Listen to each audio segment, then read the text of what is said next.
గురుతుగా ఇచ్చిన కానుక నీవమ్మా. ఈ పేద హృదయంలో నా ఊపిరివే అమ్మా.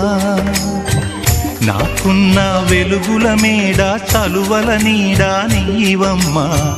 నా మనసే మెత్తగా పరిచా పడుకోవే అమ్మా. అలుపు సొలుపు మాయం చేసే చల్లని తల్లి ఎవరమ్మా. రాజు పేద తేడా లేక ఒడినే చేర్చే నిదురమ్మా.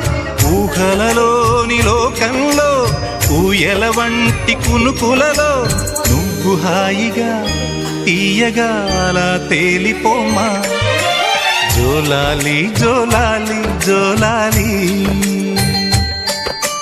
జోల పాడుతా బజ్జో నా తల్లి.